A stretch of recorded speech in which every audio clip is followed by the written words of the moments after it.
How's it going, people? Welcome back to the channel. Welcome back to the Big Six. Apologies for the extra long delay, but yeah, it is what it is. There's 6 of us. We had to get in on time. You know, it's all mad. Apologies, people. I see a few people moaning in the chat. Listen, yeah, it's not like you paid £25 box office Sky Sports for this. Yo, you better go make yourself a tea, go make yourself a sandwich, go outside and breathe some fresh air. It's all good.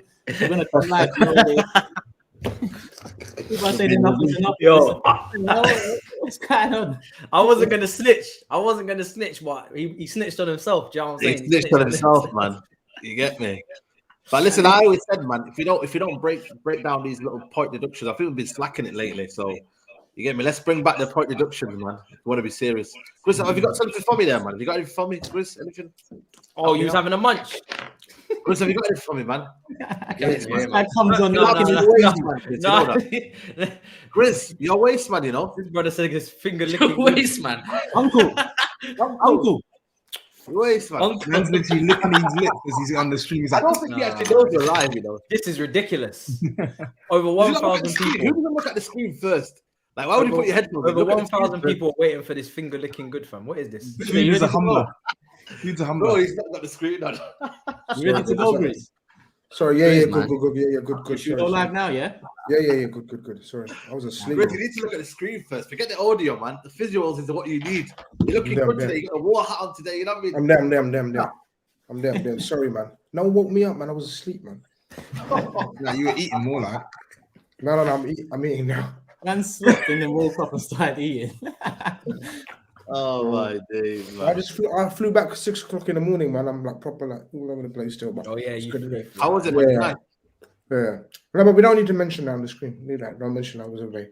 So should we go live? Instagram. Yeah, we're doing ready. We are live, Grizz, man. Catch up. No, we're not. Yes, we are. Oh, look, it's red. Oh, bro, you're not with it, man. You're not with it, man. You know I'm nasty, man. You know I'm nasty. We haven't got any stage yet, man. I swear to God, I didn't even check shit. Fucking hell, man. I can see his face. You lot are nasty, man. You done me dirty there. All right, still. You lot are nasty, man. Please, everybody be on time for the watch along. It's very, very important. Yeah, man. Very important. Hopefully see France win, man. You get me? Come on. We'll get into that. Don't worry about that side. Listen, we're all here, people. Grizz is tuned in now. We've got the full 6 in house. So big up everyone that is watching live. There's 1.7K in the building. First and foremost, you know what to do already. Hit the like button on this video. Get it up to 1,000 likes nice and early. Let's get it to 2,000 before the show ends. But listen, more importantly today, I've pinned a comment in the live chat. A simple link. Click that link and the watch along is up. It's scheduled this Sunday, 2:30. We're going live. Our first ever watch along as the Big Six. In studio, in person. We're all going to be together for it. France versus Argentina World Cup final. Hit the like button here, click the link and go and hit the like button there. We should get the likes up to 500 on that one real soon as well, people. I think get it up to 500 before the stream even starts. We should get it up to 500 today. There's 2K in the building. So let's get this one up. Let's get that one up. It's going to be pinned there throughout the show, people. So make sure you click it and then like it. And then hit the notification bell on as well so you know when we're going live on Sunday and you don't forget. Not that you can forget. It's our first watch along and it's something you guys and girls wanted out there. So we're making it happen. A little tester for moving forward as well. So make sure you show it some love, people. Not only here, but that video too. And as always, let's try to get Hugh up to 5K before the year ends. It's a couple weeks left now. He's nearly there. So let's make it happen, people. Big up Hugh and SAEED and GRIZZ and TOBS and MATISSE, THUGGEry. All channel links in the description below. When you get a chance, scroll down, click one of the channels, subscribe if you haven't already. Show some love to the man them. You know what it is already. And big up Manscaped too. Manscaped are making it all possible and they are sponsoring the Big Six. So make sure if you do buy something off manscaped.com, use the code TB620 or just use the link in the description. I'm going to pin a comment after the video ends as well. So if you're watching this after, then you can hit the link in the pinned comment and it'll automatically apply the 20% discount. But just make sure on your way to check out that the 20% is applied. If it's not, then put the code in yourself, TB620. And we move semi-finals of the World Cup done. So that's going to be the main talking points throughout this stream. But there's also news, not only Premier League, but around European football, some of the big clubs out there. that we're going to touch in on. And yeah, where do we start? You know what? I know where to start. We're going to start with SAEED because the Glazers have come out recently. I don't know where they've come out, but there's a quote from them that it's not necessarily a sale. I saw the word process 3 times in 2 sentences. What's going on over there?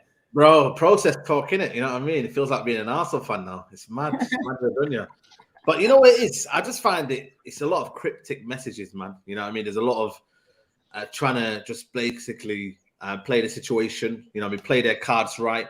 They're not giving any kind of real answers. They're just basically saying you've got to wait in it until we know what's going on. They're trying to create a bidding war in essential. They don't want to make themselves feel like we're easy to get. You know what I mean? They don't want to feel like United could be done and could be sold in as quickly as possible. They want the biggest guys to bring out the money because they believe Man United right now is still a worthwhile investment. They feel like right now United are still, in terms of revenue and whatnot, can still be attainable. Like someone can eat off United basically and essentially, which I'm not gonna lie to you, it don't really make sense when we've not been winning trophies, when there's a 1 billion of debt still at the football club. You haven't sorted that training ground out. There's a lot of stuff to sort out. So you've got to put that into context and you have to almost analyze that and say, listen, man, you've got to make a fair little deal because they're saying they might want to sell for 6 billion, but they could go as high as 9 billion, which, bro, who's going to pay that sort of money, man? You have to be realistic. And are they pricing out the bid? I think they are in a sense because at the end of the day, I've just told you there's not much investment into the football club. You know what I mean? We need a lot of stuff to be done. So the next guy who comes in has to do a lot. So you need to make it reasonable. And then obviously Ten Hag is kind of saying, there is money available. I've got a word from, Myrtle and the guys who are the CEO. I've got word that, there is going to be money available. But I don't think that's the real issue with Man United fans. I think they just generally want the Glazers to go. And this is where it's a catch-22.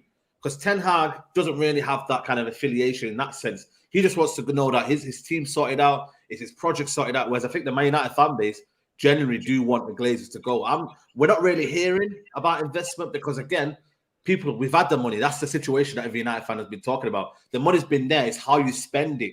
And I think the Glazers as a whole, for the last 17 years, haven't spent it well. And that's why, majority of United fans want the Glazers out. But right now, from what I was reading, it does look like, a little bit of we want investment, but at the same time, they're just waiting for a bidding war to happen. And at the same time, in a business sense, I get it. At the end of the day, you don't want to give it to the first person. What if the other guy down there is willing to pay 7-8 billion? Who knows? There could be someone stupid enough to do that. So I feel like for me, there's a lot of cryptic messages. It's a lot of messages to kind of get themselves off the back because the media are asking him. I think it was before he was meant to be going into the semi-finals of the World Cup. So he might have just been saying it for the sake of it. So I don't know, man. I just think for me, a lot of cryptic messages, a lot of messages that I think for me, they're just buying their time right now. They're just waiting and they're sounding out any potential owners and they're saying, really, come and buy us, innit? We're here, come talk to us. But nobody's going to talk to you if you're putting down 6-7 billion. Like, nobody's going to do that. So I don't know, man. It's a bit of a mad one. I'm not gonna lie to you. It's not what I wanted to hear, if I'm being honest with you. You're still sounding quite upbeat about it. I mean, I've got the quote here. It says it's not necessarily a sale, it's a process, and we're going forward with the process. We'll see what happened. The process is proceeding. It's hard to work out what he means, but that first line, it's not necessarily a sale. Yeah, that's what I'm saying. It's very cryptic. It's almost as if it's not necessarily a sale, but then again, he hasn't said definitively that Man United is not up for sale or is up for sale. He's kind of left everyone second guessing, which is it's one of them things. Can you take a quote and be like, right, I'm going to take that quote with me and go with it? You know what I mean? It's not. You just have to. It's a waiting game. And right now, we have got to the end of the season. Never have I thought for me that United would be sold in a month, 2 months. It's going to take a long time. This is a multi-billion establishment. This is one of the biggest clubs in the world, as per se by name.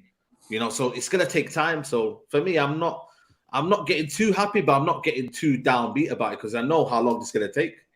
You feel me? I don't know if you remember when they first came out to say, well, I don't know what they said originally, but when it came out that United might be for sale or are for sale. There you go. Big Steve came into the WhatsApp group and said, listen, this is just to take the heat off the Ronaldo interview and take their name out of the firing line and give the United fans some hope. No worry about that there. You still think it's going to be a sale?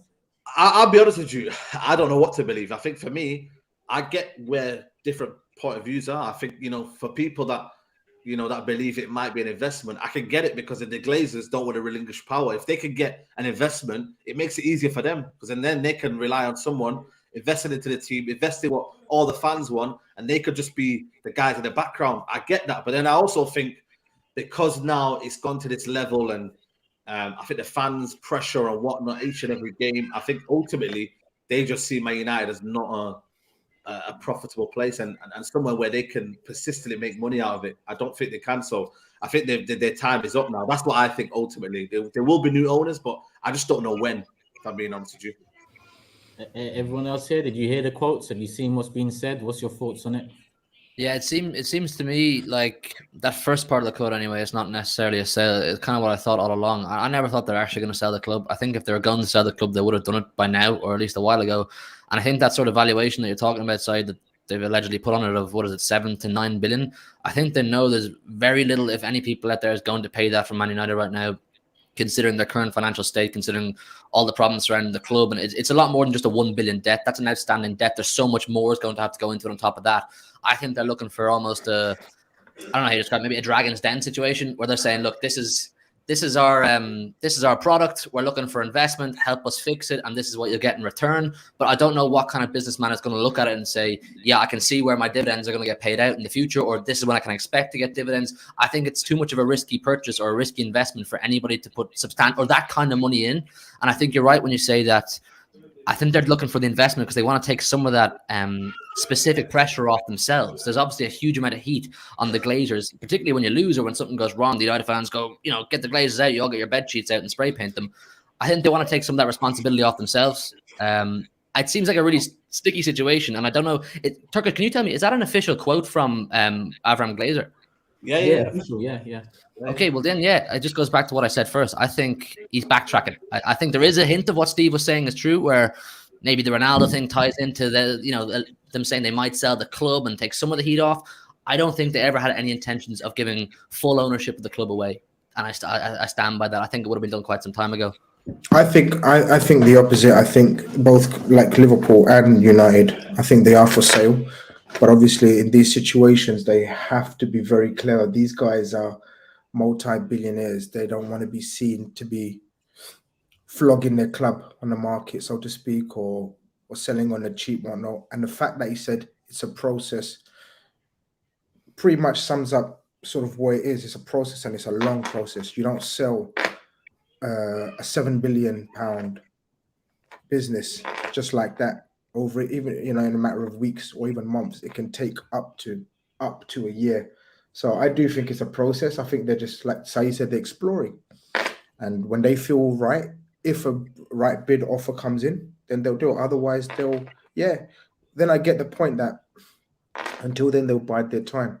And in terms of a business and is it viable, and I get what Saeed was saying, like, is it really worthwhile for anyone to buy as an investment, as a business? I genuinely don't think it is, lads. I genuinely don't think it is. Very difficult, in my opinion, to buy something like Man United for about, let's just say, how much they're looking for? About 7 million? 7 billion, but then up to 9 billion. So if they're looking, let's just say they're looking for 7 billion, and we know they need to spend another God knows amount on that as well. And then they think the value of Man United is going to be even more than where it is already now. Like, we've seen Chelsea be bought for 2.5 million, Liverpool being quoted 3 billion. I don't know what the other ratings are for the other clubs, how much they value that. You know what I mean? It's one of those where Man United fans are so desperate for the Glazers to be out. They're just saying anyone and anything, just come in.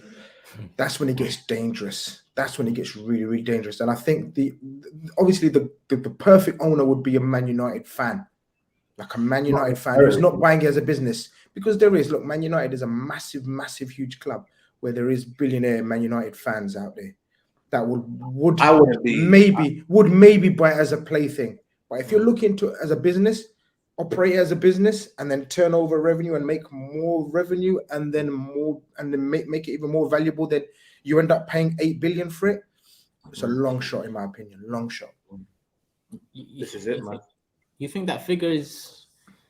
When No, people are not looking real. outside in, I Not mean, real. a lot of these owners have probably held on to the clubs because they saw the Super League on the horizon, and then with that Super League, they probably saw growth and more value being added on.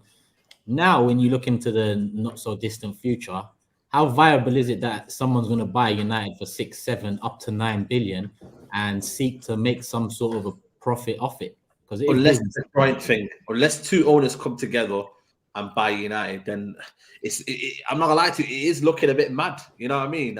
They are trying to price, you know what I mean, United out, and I think for me it's a bit selfish. But then again, you know what I mean, they bought the football club. They ultimately make decisions. So I think for us, it's just a case of just waiting around and hoping that someone comes incredible. But for them, an easy option would be just to have an investor, and then you know what? Then someone who doesn't really want to say and is just basically happy to be there, lap it up for them. And that's where they kind of look at it from. That would be their perfect scenario. Because at the end of the day, they've given so many reasons as to what they could do: part sale, investor ownership. It's sporadic kind of what they've kind of said. So yeah, it's just a bit mad. I can't lie to you. How much did they buy it for? I think it was, how much was it? 300 million, was it, or something like that? So like I said, but they bought the club on depth, and for me, the whole way they bought a football club now can't happen. 790 million in 2005. There you go. Then, so it can't happen now. That they've got a Glazer tax on it now. Like you've seen the Liverpool, you know what I mean? Sorry, the Chelsea. This can't happen anymore. So the whole way they bought the football club was a joke in itself. So I just think for me right now, they've got the cards. Obviously, they've got Rayner Group who are then leading it. They're obviously American and whatnot. So obviously, they've got that close relationship there. So right now, United fans are just almost, there's no control from us. We've done what we can do. We just have to wait. It's kind of shit feeling to have, because you just have to wait until they make a good decision, or they accept this deal, or they accept that deal. It's a waiting game, really. Hold, Matisse. Listen, this is your problem. I'm enjoying life. Do you know what I mean? I got a new owner. This is your problem. Do you know what I mean? And it's not going to get done quickly. I'll tell you that, because unless you cease to exist the next day, like we were, then it's going to take a long time. So good luck, man. I've seen a few options though. You know, the Ricketts, these guys, you know, maybe. Do you know what I mean?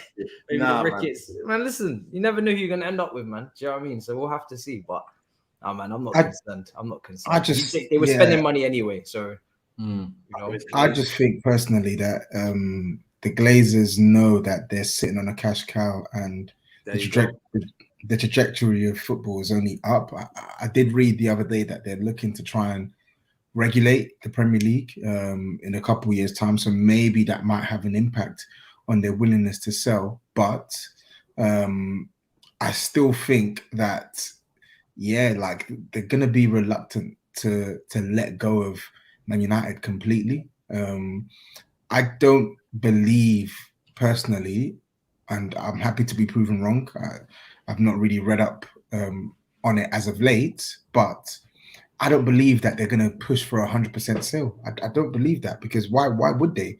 A club that's made them so rich, a club that has, based off what SAEED is estimating that they're looking for, has gone times 10 in the last, what they bought Man United in 2004, 2003, 2004. So in 20 years, it's 10 times the valuation that was set on the club before. So, but I think, but you know what the issue, TOBS, I think and especially look at it from a Liverpool point of view, because I've been assessing our situation, obviously, and I've said to SAEED as well weeks ago, it's different, and he's gonna, you know, hopefully Man United fans are seeing why it's different. It's totally different. But Super League was a big banker for these people. The Glazers were fully behind it. John Henry was fully behind it. And they were waiting for today's ruling. I think this is probably the final nail in the coffin, because they were just keeping their options open in case the Super League has a chance of coming back. But today, with today's decision, that is very unlikely being come back. I think it's the final nail in the coffin. And I agree with you. They're just biding their time. If they don't get the price that they're looking for, they'll sit on it. Yep. But But I disagree with you in terms of it's an upward trajectory. How much more can Man United be worth? Yeah. No, I'm saying they can only increase the debt on it. They're not looking to pay off the debt anytime soon. No, absolutely anytime soon. They enjoy this Ronaldo situation as well for a little bit. They're leveraging more debt. I'm saying the ability to earn money in their shoes is only going up. I think the 7 billion pound fee is ginormous. Like anyone who comes in and is gonna be willing to slap 7 billion down in this climate, it's hefty, man. Which is why I'm even thinking a partial sale would probably make more sense financially, like buying a stake of the club.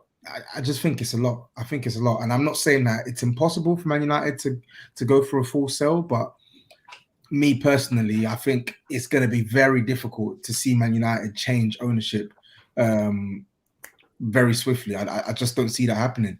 No, it will take time, man. I think it will take time, but I think, you know, there's crazier thing that's happened in football. You know what I mean? So I don't know. That's why I think a joint ownership might be the plan. 2 consortiums maybe coming together to buy the football club. Yeah. Do you want that? It's a lot of people. I'm not saying I want it, but I'm just saying this could happen. You know what I mean? Because every decision takes 10 years to be made because you've got so many people involved. There you go, exactly. So I think there's a lot of ins and outs to this. I think let me ask you: would you, if you could have a Todd Bowie type setup, would you take it? Bro, listen, I need a guy who respects football first, man. Not all this. You might be asking for too much. The way you're talking, it sounds like what I've got is looking pretty good. If you're going for ownership changes, this doesn't seem too bad. Yeah, the dream is the Dubai ownership. Get them in, and I think they're so competitive, and I think that kind of side of it, I think would be huge for the football club. But again, everyone's desperate, man. You know what I mean? Liverpool, I don't know what they're looking at right now. It's got a bit quiet. Obviously, I don't know if Liverpool, you know, GRIZZ and whatnot knows more, but I think for me, it's a waiting game, man. That's all it is, man. Waiting game. Before we move on, I want to. Yo, Turkish. What are you saying on here, yo? What's going on here? Like, I'm engaging with my. I literally just read that. I just read that. Man's in the chat, you know. Chatting, you don't like the name now? Manchester Hornets. No. I don't know why Arsenal fans have done a U-turn on their club, but it is what it is, isn't it? Like, it's always Conke out, my guy. But when you're top of the league, I don't know. Push that narrative, you know. It's difficult. It's more difficult. But listen, let me stick with you, Saeed, because Jadon Sancho, Ten Hag mentioned him mentally and physically not ready. Do you have more to that? I think, you know what? I think Ten Hag was blunt as possible, you know, man. I think he just said it how it is, physically and mentally, man. Physically, I think maybe, you know, in terms of, you know, game match sharpness, I think, you know, he's always coming off at around 60th minute, you know what I mean? Match fitness, he's probably seen a drop off. And I think Ten Hag is the right man because he's a coach first. I think when you're a coach first, you see these kind of signs. He's got one of his trusted lieutenants with him as well. He's got Steve McLaren. That side of it has gone down, but I do think mentally as well, you know, something's happened. I think there was some messages that he put on his stories. And I think something has gone wrong. Socials. Yeah, socials as well. Everything's gone blacked out. So I think mentally as well, it's caught up with him as well, man. So I think for me, it's good man management from Ten Hag as well to kind of get him out the firing line, make sure there's no media pressure. He didn't travel to Spain, right? You focus on yourself and then you come back when this training and everything is sorted out. So I think for me, it can only be. Do you think he's out of the firing line though? Because I feel like he's not in the firing line at all, but just away from the squad. Even more in the spotlight. Yeah, that's what I'm saying to you. I mean, in terms of no pressure, like the media spotlight and whatnot. For now, he just told him go to Holland, go to do individual training program, and you just focus on yourself getting back to the top. So again, they've liaised together, and this is what they've kind of done. So I think this for me. I think no United fan should be looking at this worried. I think you should be looking at this as a positive because this is what he needs. I think you should be looking at it worried. Like, I think it's what you're looking at the positive, which is fair enough. It's what he needs, absolutely. But the negative is that you spent 72 million on this guy, and he's meant to be one of the best wingers in the league. And Matisse knows how much stocks I've got in Sancho, and I rate him highly. But bro, like the fact that he's having to train separate to the rest of the camp. Why are you lagging? Why are you so far behind? You've not even played World Cup. Like, how are you so far behind the rest of the pack? And we're not. Bro, do you know what it is? I want to go totally to town on this guy, especially in this. One sec, Grizz. My point is this: it's not even like Man United or this like ultra fit team. Like your running stats were through the floor last season. So I don't really understand. I don't really understand how Man United are probably an average side when it comes to fitness, and for him to be lagging behind an average side when it comes to fitness it's worrying. It's definitely worrying for me. Like I do not see this. When I saw that news, I did not see this as a positive for Jadon Sancho. I said, "Wow." No, but you know why? It's also mentally as well, and that's what. If it was just physically, I think you could look at it with one narrative only. But the fact that it's mentally as well. But SAEED, it's not even a narrative. It's not even a narrative. It's staring us in the face. Everyone knows Jadon Sancho is talented, but he is not getting it together.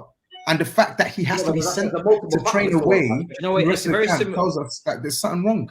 It's very similar to when we invested this similar amount of money in Kai Havertz, and because he had that moment in the final, he got that pass and he got that extra time, and people almost want to comfort themselves. It makes themselves feel better to say, "Oh, he'll get a grip at some point," or just keep almost being overly positive on the situation when really, realistically, the facts are that he hasn't stood up to the task as of yet, and he's going through a very difficult period. And there's even question marks to say that will he even be able to come out of it in the Premier League, because everybody keeps talking about PMP, the lack of PMP. If you don't have PMP in the Premier League as a winger, then you better be one hell of a finisher, one hell of a dribbler, or you better move into the 10 position or even move outside the league to go to another league. Like, what are the confidence levels of actually this? Because we're having the same issue with Kai Havertz. I really don't see the difference. What are the confidence levels of this guy actually recovering? Or are you guys just trying to just keep being as positive as possible? I think as a fan, don't get me wrong, he can still recover. He's young, right? He can still recover. Yeah, they're all young, Tobes, but at the end of the day, it's only second season, so there's still a lot of the season left, right? Yeah. I didn't hear you saying this for Kai Havertz, but carry on. Yeah, because he's I don't let's stick on Sancho, but I think for me, don't get me wrong, as a fan, naturally, I'm still positive about the situation. But the fact that Ten Hag has come out and said, listen, there's nothing wrong in terms of the player. I don't dislike him. It's just that I think this is what's needed for him. I think mentally and physically side of it, I understand it. He might not be match fit. You know what I mean? He's always coming off at 60 minutes. There's a reason for that. And he said there's been a drop-off in standard. And then obviously mentally, for him to just block out social media and turn his plays into fully black, and there was some messages that were coming out, personal messages, that's where I'm like, you know what? It's deeper than just that. And that's why for me, you have to give him the time. And that's the only reason. That's the only reason I'm not willing to go to town on this guy. That's what I'm saying. Because I don't. Because we're obviously, especially in this time and age of mental depression and whatnot, you know, and he's young, as Toby says as well. So you have to take all that into consideration, especially these day and age. Because if you say the wrong thing, people come for you, say, "Yeah, how could you say something like that?" Yeah. So first, I want to get that out, very, very clear. If there's anything going on in his life, personally, everything, we wish him all the best and all of that. No one wants to go for a kid, especially going through mental depression or whatever personal stuff he's going through. But on a pitch, and in terms of a transfer, and in terms of the way Man United just came in for him, like, look, it's been well documented. Liverpool went for him as well, but we weren't offering him that kind of wage. We were offering him 150 grand to start off with, like we do with all young players. Work your way. Basically, we do that with all our players. But young players, give him a wage. When he improves, we improve. Man United came in with, how much is he on? 350 grand. Something like that. 300. Yeah, 350k. Yeah, because that's what. They just came in and doubled their wage. Yeah. Because they were that desperate. You're kind of asking for trouble. Now I know it's not all about money, but it's all about money. For a young kid like that to be earning that kind of wage packet at a club like Man United, the levels have dropped. There is no, standard bearers there at the club when he's coming in. There's no direction when he's coming in. There's no leaders. There's no structure. He's just bought into the wage packet. He just bought into the, yeah, I'm at Man United, big boy wages. Talk to me now. As I said, on the pitch, he's been one of the worst buys in modern times for 70 million. Tell me I'm wrong. Tell me someone else who's been on that level of disappointment. Is it his third season now? This is his third season. Second. I beg your pardon. It's his second season. Okay, that's fair enough. That's fair enough. That's fair enough. Then no problem. Don't get me wrong. I am in agreement with Toby that he can turn it around, but so far on the pitch, getting away from things that we don't know about, it's been a horrible transfer for 300 grand a week, 70 million. Like, I'm not lying. I think tell me his stats, people. Like a couple of goals, maybe here and there. The stats, don't get me wrong, stats always tell sometimes a different story. For me, it's okay. Tell me otherwise. Then tell me another story. Then no, that's what I'm trying to say to you. That's what we're saying. This season, for me, I'm going to fully judge him at the end of the season. I said to me, the first season was a bedding in process in terms of coming from a different league, Germany.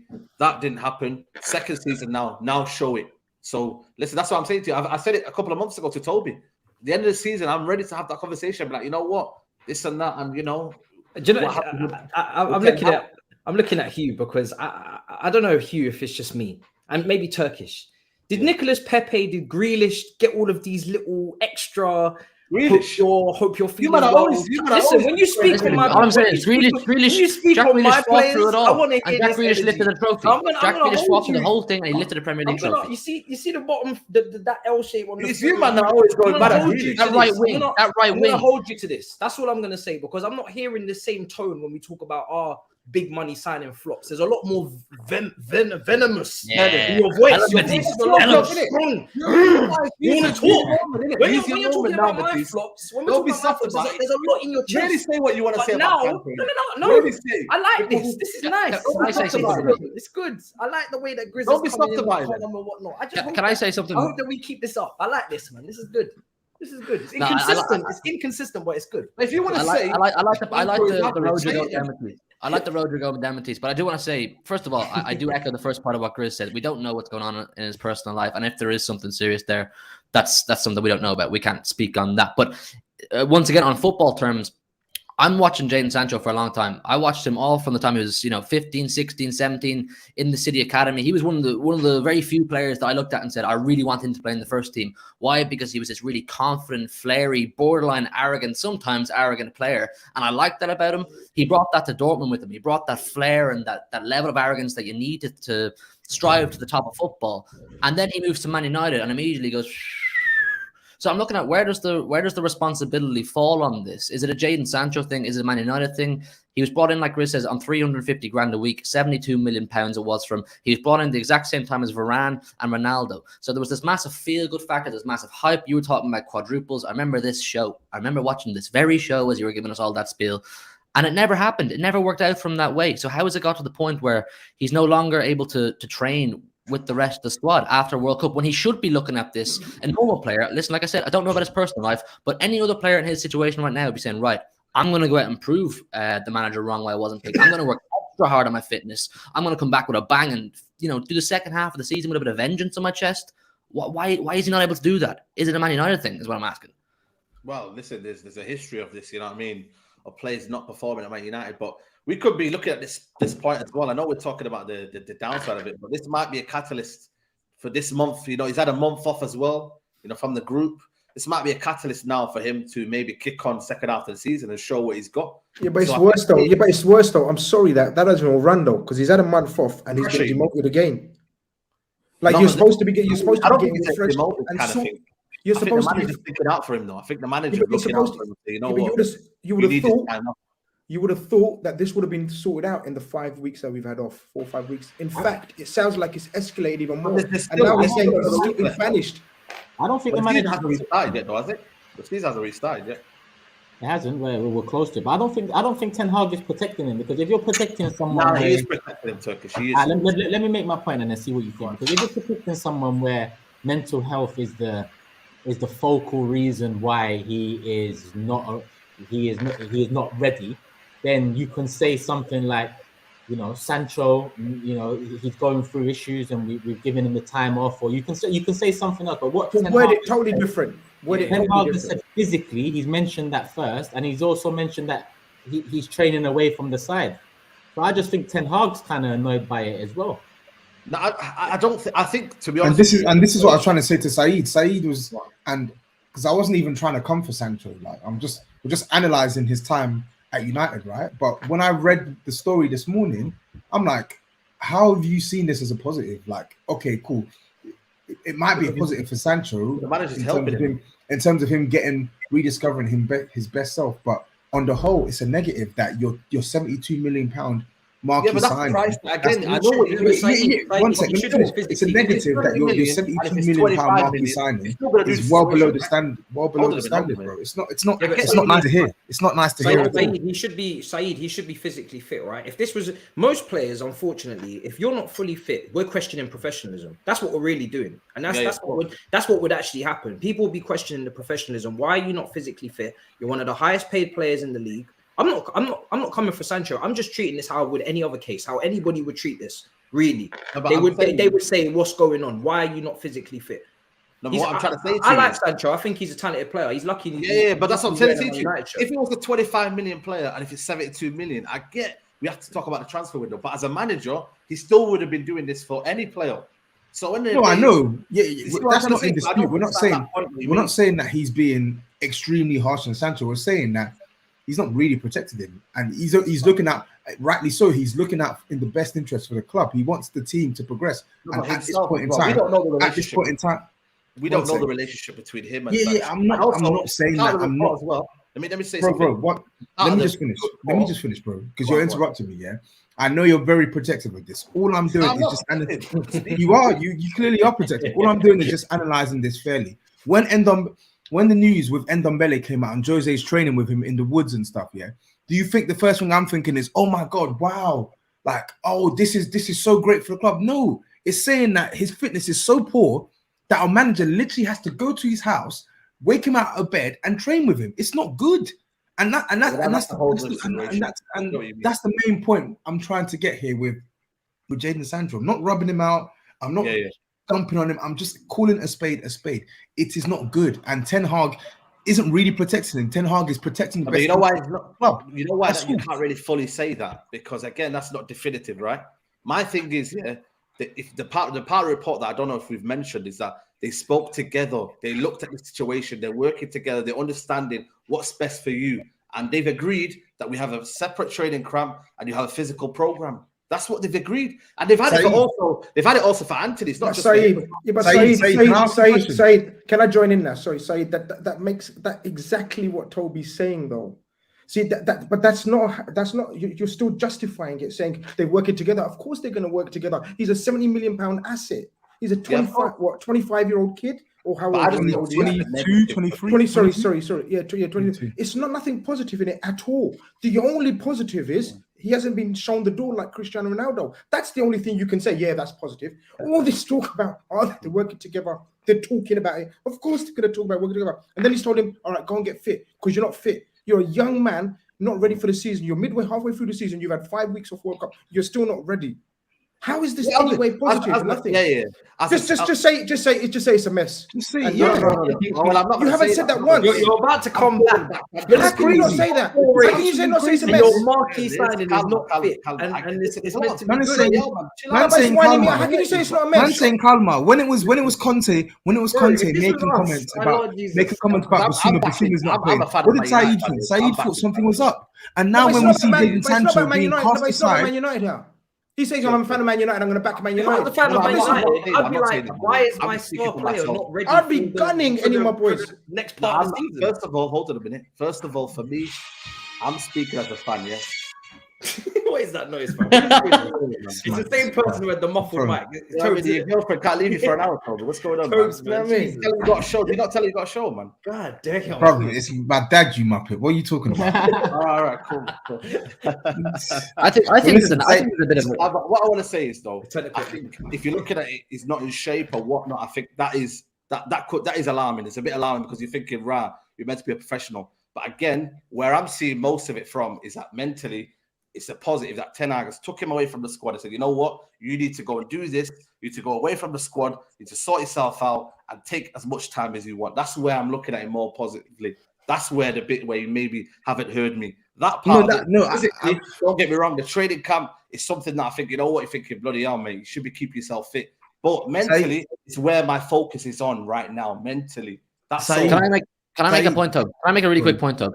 Yeah. I'm just gonna say it as I see it, and I'm open to be proved wrong, and I hope I am. But the way I see it is, I think it's worth considering.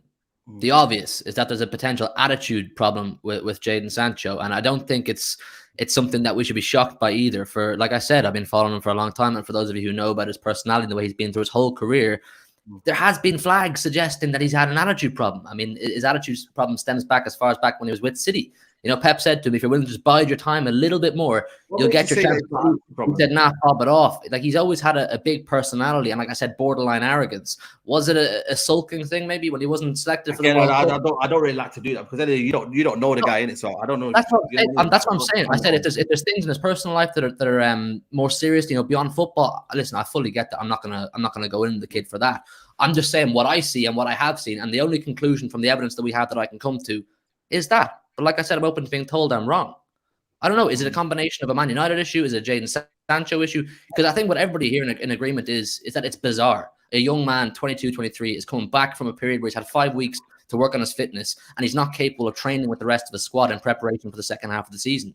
That's mind-boggling. There has to be a club issue or a player issue, or else there's something in the middle, like I said, that we don't know about.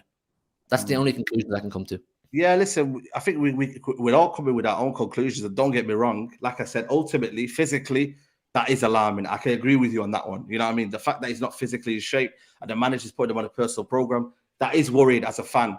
But the other side of it, that's why for me, like Chris said before, the reason why I don't want to look into it too much, and I see it as a positive that Ten Hag has took him away for the squad, is that at least I know that the problem is going to be sorted over there, and it's going to be naturally sorted where he can have one-to-one help over there rather than go with the squad and then it kind of all be brushed under the carpet. So that's where I think ultimately. No, I think that part makes sense, right? When you see something that's not working, it's good that both Sancho, Ten Hag, and the club have agreed for some form of corrective action. But ultimately, it's a negative. The fact that it has to get to this point is a negative. We have this thing in my workplace, SAEED, and it's very standard in most corporate environments. They call it a PIP, a performance improvement plan. When you're put on a PIP, it's not good.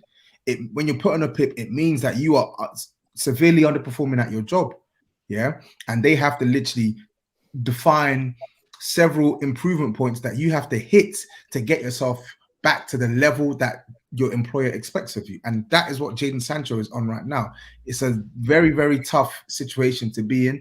And we just got to hope, you guys got to hope that he comes out of it positively. Yeah, that's it. Hopefully he does, man. Hopefully he does.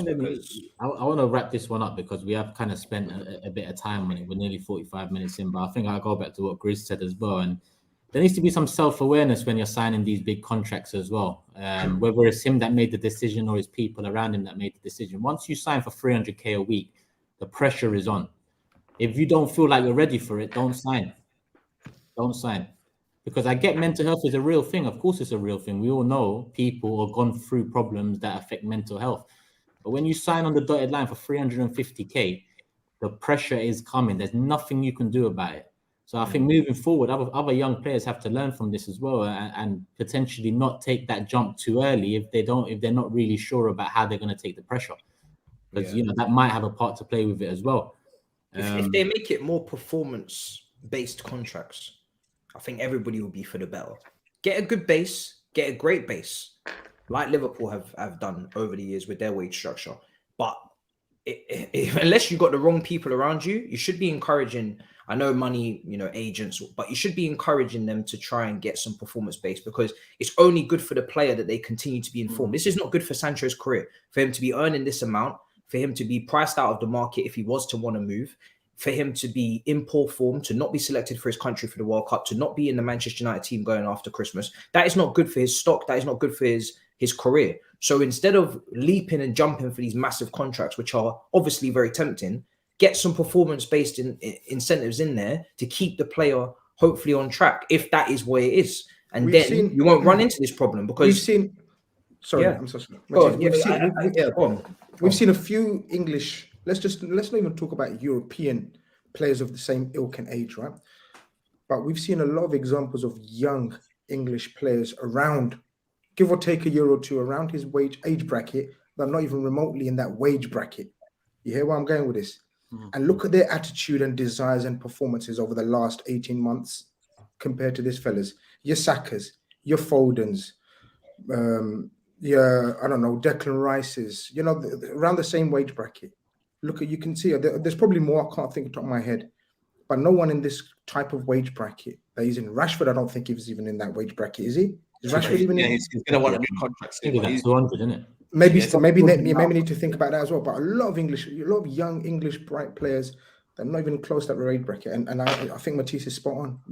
Turkish was spot on. You have to know what you're getting yourself into, because look, it's easy for us to sit here and say, yeah, turn up your nose at that kind of money when you're at that age and profile, whatever. But this is why you need the right people.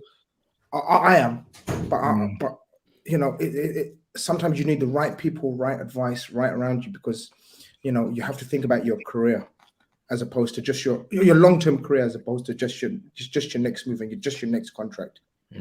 Yeah, just finally, I think what Matisse was suggesting is a really good idea. I think there should be some sort of a cap maybe on what players below a certain age can earn, because we're seeing it consistently now at all levels of football. We're just seeing it a high profile because of Jadon Sancho. There's so many cases of too much too soon, and I think it's more so to protect the player, the longevity and the mental health of a player when it comes to too much too soon. Because like Turkish said, when you buy a player for that price, that's one thing, and then you offer him those kind of wages, that's another thing. The amount of pressure that falls on such a young man's shoulder, it's so huge. And I think maybe a cap or something like that is something that would be a good way to protect those players from that sort of pressure. Yeah, cap is something that should have come in a long time ago, but here we are. Let's look at some of the super chats. Obviously on the United sale as well as the Sancho stuff. Queen in the North says they have to sell. United are in financial crisis, living paycheck to paycheck. They've used all cash reserves. All United tier ones have said they want full sale by spring. They just want to get maximum value, leaning towards what SAEED was saying earlier. Oba says a key issue in the sale is Old Trafford. If the Glazers commit to renovations, it's another 5 to 10 years of owning and more debt with bad high interest loans.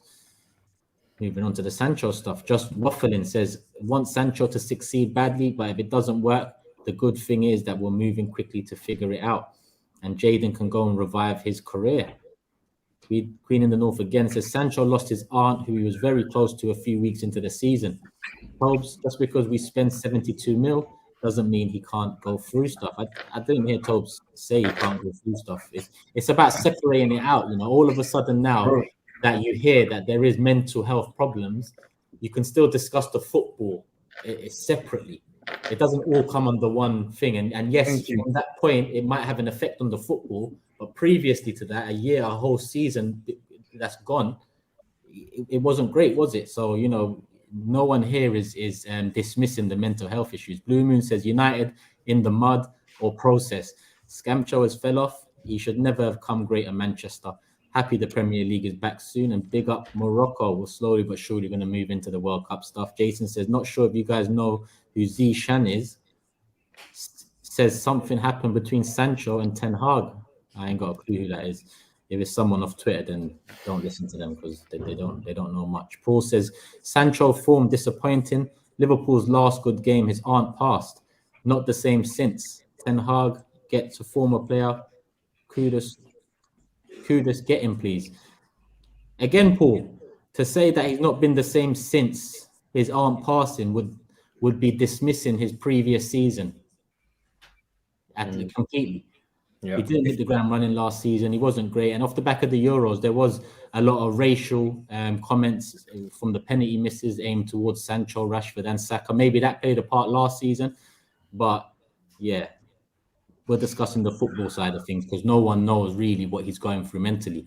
HK and Music, big up you, my guy. Rivals making too much of this. Sancho will be fine. The program is to get him back on track. Ten Hag got a plan.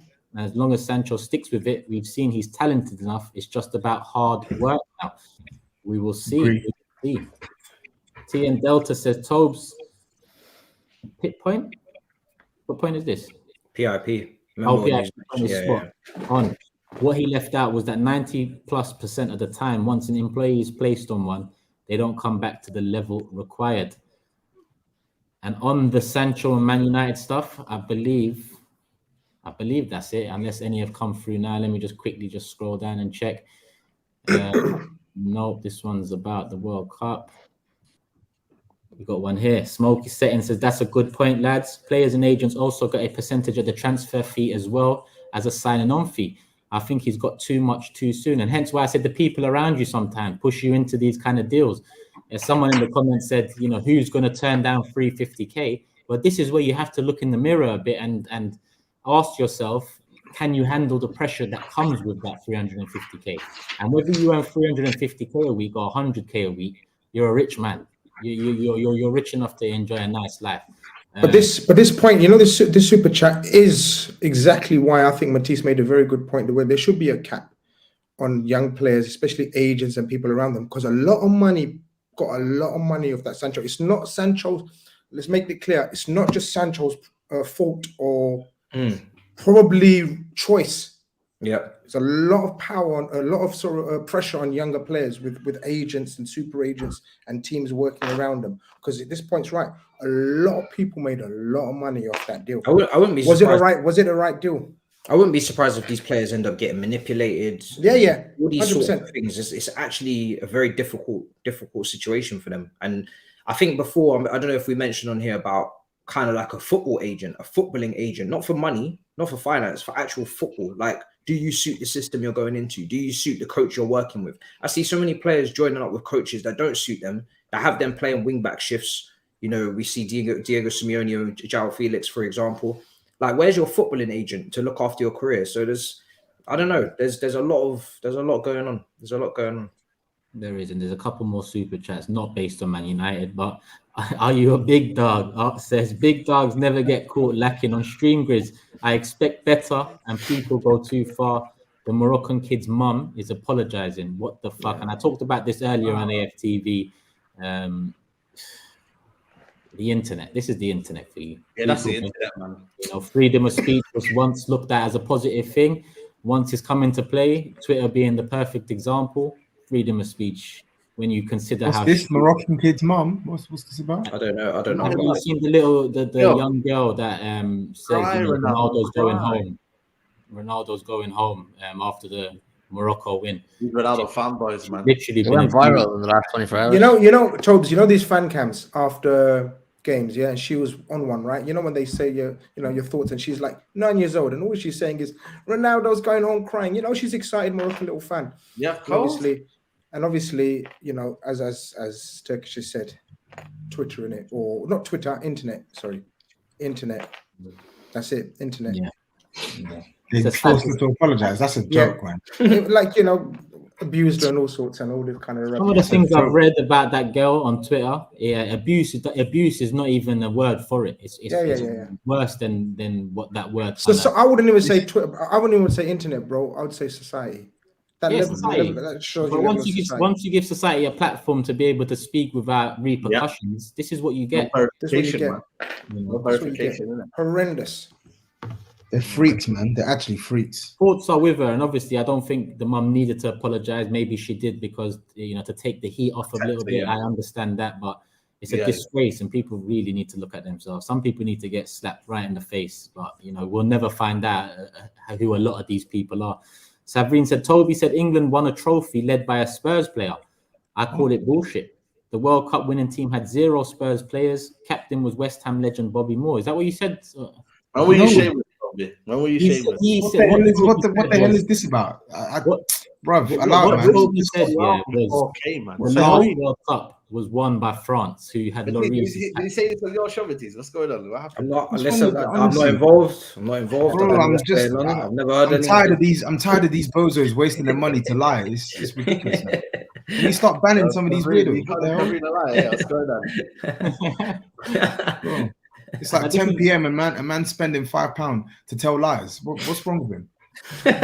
This is where people need to listen. People get too rattled halfway through a sentence and they go off on one and then listen to the whole that was never said. Toby said last show that the last World Cup win was captained by a Tottenham player. I think he had Lloris in mind, not 1966 England. So thank you for the super chat. But listen first. Was I even alive for 1966 England? How would I even know if there were even Spurs players on that team? What the hell? All right, cool. That's all the super chats in. We have spent a bit of time on the news. Fofana to Chelsea. I'm not really going to talk about that much because what is there to say, Matisse? The new striker, man. I haven't even done a video on it yet. Do you know what I mean? Like, so you're gonna get your video out, the Twitter video, man. Bring them back, man. Fafana hype. You know what I mean? No. The last one was good, man. I can't lie. No. I'm on the hiatus. But if you get him, he's a serious baller. He does look talented, you know. But Yeah, no one knew about him yesterday. Do you know what I mean? And now we've seen the comps, and Will you link with him, Grizz? he looks decent. he looks good. You know, he's quite genuine question. Yeah, no, but when you sip of water, it's not genuine. It's like straight away. No, it's not.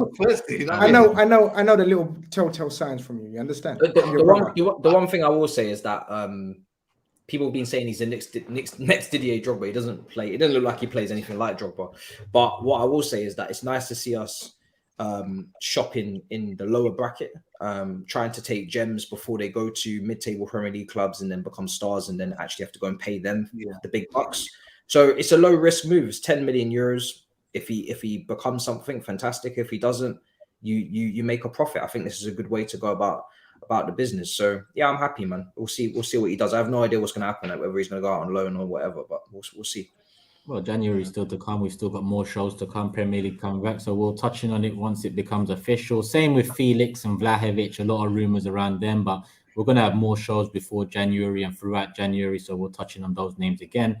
And touching on what I said earlier about youngsters, you know, maybe thinking about what their next move is and whatnot. Endrick, 60 million euro move to Real Madrid at the age of, what is it? 16. Thrust straight into the limelight. The money is obviously between the clubs and the agents, and, you know, he will get, you know, his fair share in terms of wages. But, you know, that as well. When you're that young, you got to be prepared for what comes with these sorts of moves. And I'm not blaming him for it. Like I said, the people that advise these young players as well, they need to take the majority of the blame. But we'll talk about that when we need to talk about that. Super chats. Jashar, I'll save your one because we're going to touch in on Argentina. Before we do touch in on the semi-final just gone, let me have a quick check. We've just passed 900 likes on this video. Let's get it to 1,000 right now. 100 more of you hit the like button, and I need 1,000 more of you to get it up to 2,000. Let me check the World Cup watch-along stream. We're nearly on 100 likes. We're on 93 likes. Just a reminder, people, that we are going live this Sunday at 2:30 for the World Cup final watch-along, our first watch-along in person, in studio. We're all going to be together live 2:30 Sunday. The stream is already up. I've pinned it in the live chat. If you don't mind, just click that link and go and hit the like button and put the notification bell on, people, so you remember that this Sunday you're with the Big Six for the World Cup final. And yeah, make sure you're there, people. Love for the lovers always. And make sure you subscribe to the Mandem, HUGH, SAEED, GRIZZ, TOBS, MATISSE, THUGGERY, all of that. You know what to do, people. And Manscaped. TB620 is the code. If you go on manscaped.com, during the checkout process, put TB620 into the promo code section. You get 20% off. Or just use the link in the description, and that should automatically apply the discount. This show is sponsored by Manscaped, the leaders in below-the-waist grooming. Listen up, nerds. If you don't want to be virgins and don't have your balls looking like gremlins, use the code TB620, manscaped.com.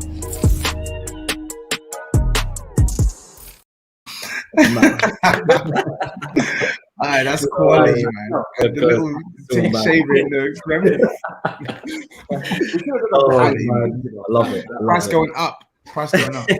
You heard him, people. Shave those gremlins, man. Make sure you're doing your thing down there. Use manscaped.com TB620 for the discount.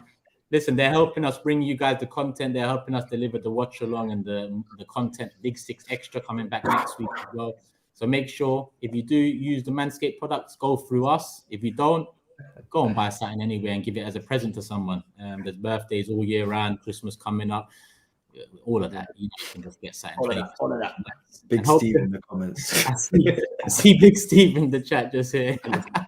Steve enjoyed that one. If you enjoyed that one, hit the like button and make sure you go over to the World Cup final watch along link pinned in the live chat. Hit the like button there as well. We've just passed 100 there, nearly at 130. We've passed 1,000 here. Continue hitting up the likes, and we're going to move on to the World Cup talk. Where do we start? Let's start with Argentina, the first one of the lot, and the Messi magic. Let Toby do this on our talk, man. Go on. Go on, Toby.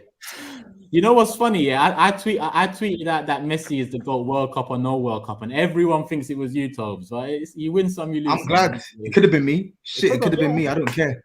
I'll take it. Yeah. You don't need the World Cup for people. I think the performances this tournament, like, it's solidified. For those who are doubting, can Messi carry Argentina?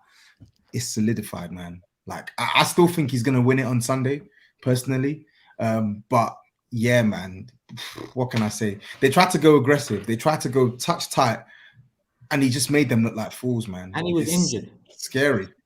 I didn't know. The first 10 minutes, he was touching his left. That was the worst part of it, or the best part of it. He's not fit, you know. He's just going through it because it's Lionel Messi. This is his World Cup. It's his last World Cup. That guy's not fit. He's literally not at 400%. You can tell. Like, Turkish is right. Do you remember he was feeling his groin or back of his hamstring? Yeah. He was training today, apparently. Yeah. He's not fit, you know. And he's doing this at the age of what? 35. Get out of here. I still don't understand that goal that he scored at the end, man. You know what it is? You cannot even foul him there, man. So I'm not even blaming Guavial. It's just, bro, this guy, he sends you there. He sends you to the shops. You're going Tesco 1 minute, then you go in Lidl. And then you're thinking, he surely can't get past you here. And when oh man, listen, it's just one of the best defenders in the tournament so far as well. Yeah. Proper defender, man. And inside average. It's mad. Listen, Tobes, it's cold, man. I've got this bad feeling about Sunday. I can't lie. You know, I want to be confident like you and say Argentina will win it. Like, I'm with you. I want Messi to get his World Cup under his belt because I think he deserves it for the player he is. But you know, we'll touch on France. Argentina. They, you know, against Croatia, I don't know. We spoke about it in the group. Some of us thought that Argentina weren't really that great. They weren't for me. Like, they've been gradually getting better.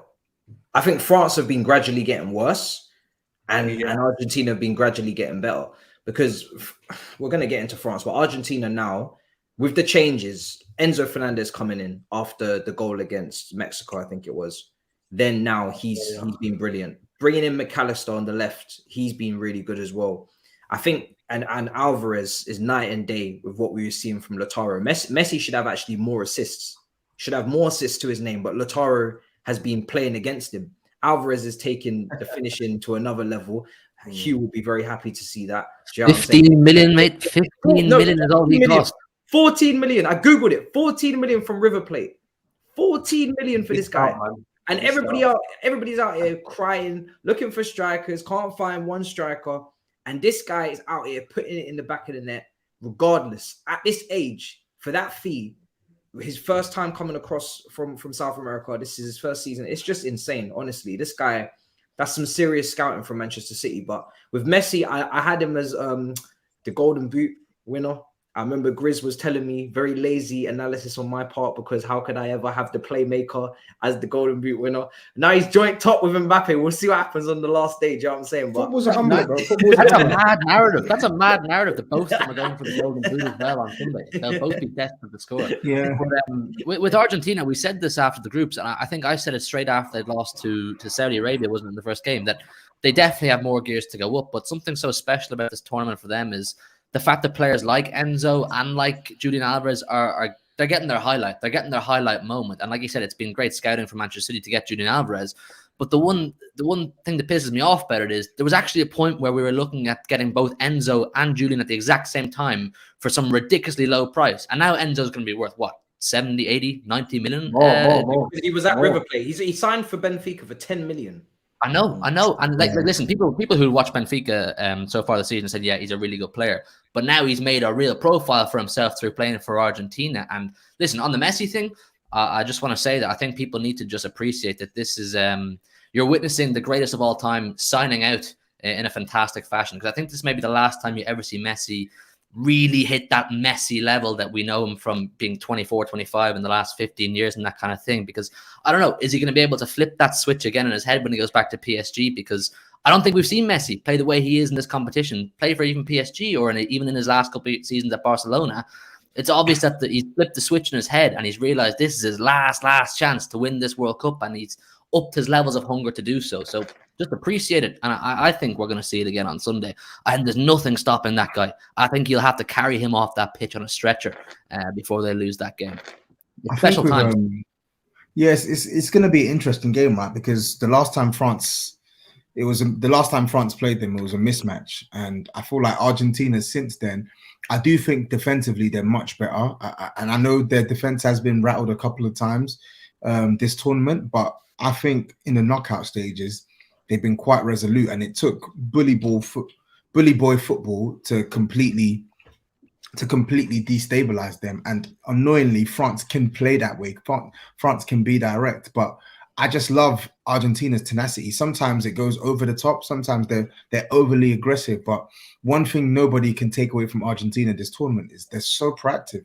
They don't wait for the game to coast. They go for the game. It's no coincidence that that I think in every single game they've played this tournament, I think they scored first. I think that's something like that. They scored first because they're not waiting for the game. They're not waiting for the game to go past them. They're going on the offensive straight away. And I think it's good to see, man. And listen, France are France. On paper, you would probably tip France to beat Argentina on paper, but we know football isn't played on paper. And on Sunday, France are coming up against the guy who's playing as good as he's ever played in Messi. So boy, let's see, man. I think De Paul has got a little bit gradually better in terms of being more disciplined. I think Molina. I think a lot of people don't talk about Molina on the right hand side. I think he's good. One of the best in the tournament. You know what I mean? Just signed for Atletico Madrid.